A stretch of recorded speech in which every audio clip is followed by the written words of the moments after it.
जिस UN reform पर टिकी थी पूरी दुनिया की नजर, शुरू हुआ भारत को लेकर ऐतिहासिक उलटफेर। भारत ने कर दिया इतना मजबूर कि यूएन महासचिव को आना पड़ा सामने। बता दिया कब तक बना दिया जाएगा भारत यूनाइटेड नेशन का स्थायी सदस्य। क्या भारत को यूनाइटेड नेशन की स्थायी सदस्यता मिलते ही मिल जाएगा वीटो पावर?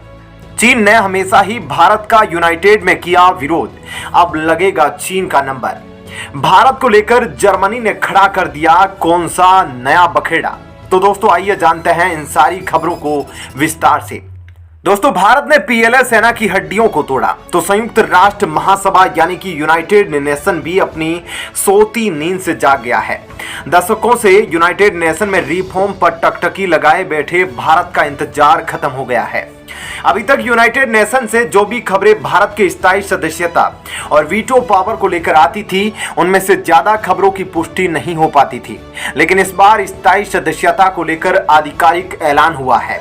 भारत ने इतना मजबूर कर दिया कि खुद यूनाइटेड नेशन के महासचिव एंटोनियो गुटेरेस को सामने आना पड़ा है।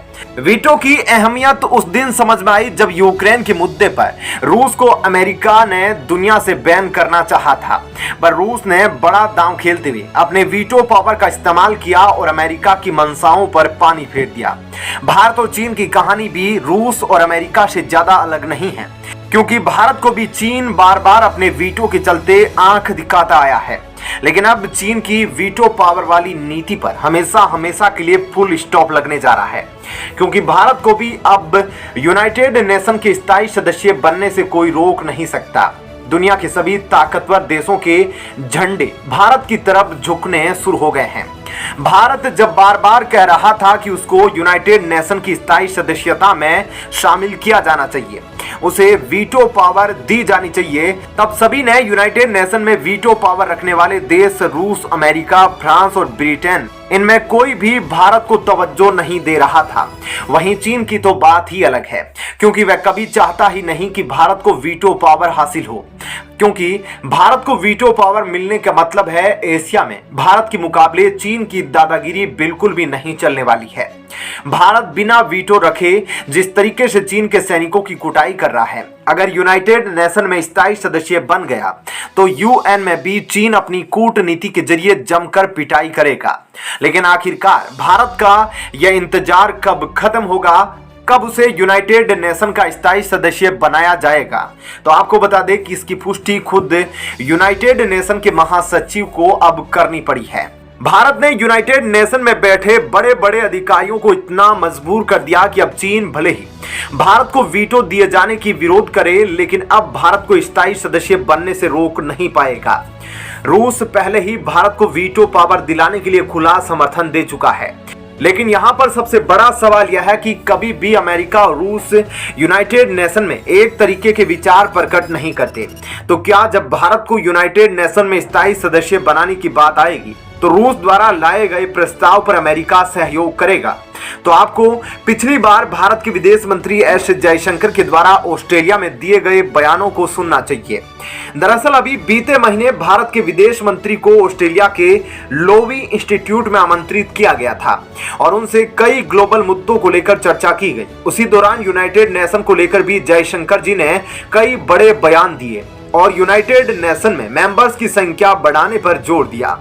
वहीं जयशंकर जी ने वह रास्ता भी बताया कि कैसे यूनाइटेड नेशन में उसके मेंबर्स की संख्या बढ़ाई जा सकती है, और उन्होंने कहा कि यूनाइटेड नेशन में नए देशों को शामिल करना भले ही मुश्किल हो, लेकिन यह यूनाइटेड नेशन की मजबूरी बन गया है। उन्होंने सीधे कहा कि आने वाले सालों में यूनाइटेड नेशन का सिक्योरिटी काउंसिल प्रभावहीन हो जाएगा। तो दोस्तों, इन्हीं सब का असर अब असल में यूनाइटेड नेशन के अंदर दिखना शुरू हुआ है। अब खुद यूनाइटेड नेशन के महासचिव एंटोनियो गुटेरेस को सामने आना पड़ा है और उन्होंने कहा है कि अब यूनाइटेड नेशन में स्थायी सदस्यों की संख्या को बढ़ाना पड़ेगा। दरअसल गुटेरेस ने संवाददाता सम्मेलन के दौरान एक रिपोर्टर ने उनसे रूस यूक्रेन युद्ध जैसे संकट से निपटने से जुड़ा एक सवाल पूछा, जिसके बारे में उन्होंने बताते हुए कहा कि संयुक्त राष्ट्र को दुनिया में प्रभावशाली बनाने के लिए कई महत्वपूर्ण देशों को शामिल किया जाना चाहिए।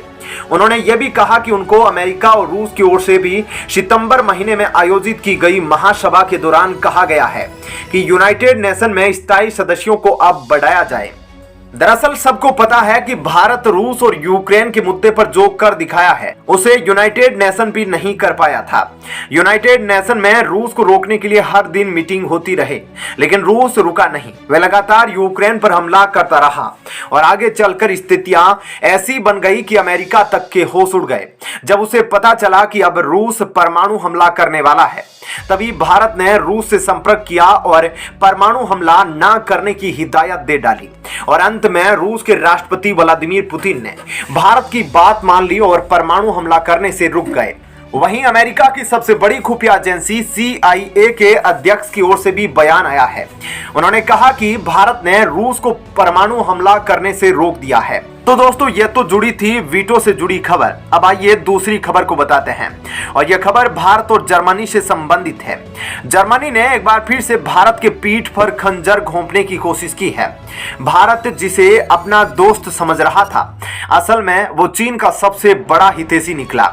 चीन की घुसपैठ के बाद जहां पर अमेरिका, फ्रांस, ब्रिटेन जैसे देशों का भारत को साथ मिल रहा है और भारत को यूनाइटेड नेशन में स्थायी सदस्यता दिलाने पर भी यह देश सहमत है, तो वहीं जर्मनी के विदेश मंत्रालय के प्रवक्ता ने हैरान कर देने वाला बयान दिया है।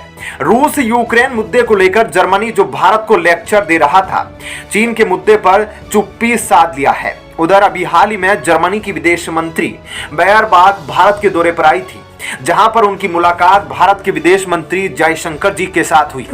इस मुलाकात के बाद दोनों देशों के बीच विदेश मंत्रियों ने साझा प्रेस कॉन्फ्रेंस की, जिसमें जर्मनी की विदेश मंत्री ने कहा कि मौजूदा वैश्विक माहौल में दोनों देशों का एक साथ खड़े होना जरूरी है। आपको बता दें कि यह वही जर्मनी की विदेश मंत्री थी जिन्होंने कुछ महीने पहले पाकिस्तान का पक्ष लेते हुए कहा था, भारत के हिस्से वाले कश्मीर के मुद्दे को यूनाइटेड नेशन में खुद जर्मनी उठाएगा। लेकिन उनकी इस टिप्पणी के बाद भारत में मौजूद जर्मनी के एम्बेसडर को भारत से माफी मांगनी पड़ी। इसी के चलते कहा जा रहा है कि जर्मनी की विदेश मंत्री भारत दौरे पर आई थी ताकि भारत से रिश्ते बेहतर किया जा सके। लेकिन एक बार फिर से जर्मनी ने दिखा दिया कि वो भारत को अपने फायदे के लिए इस्तेमाल करना चाहता है। दरअसल एक प्रेस कॉन्फ्रेंस के दौरान जर्मनी के विदेश मंत्रालय के प्रवक्ता से एक रिपोर्टर ने पूछा कि क्या भारत और जर्मनी के बीच बढ़ रहे तनाव में जर्मनी भारत का साथ देगा, तो इसके बारे में जर्मन विदेश मंत्रालय के प्रवक्ता ने कहा कि यह चिंताजनक है और इस तरीके के उकसावे नहीं किए जाने चाहिए। लेकिन जर्मनी इस घटना को लेकर भारत के पक्ष में कोई बयान नहीं दे सकता।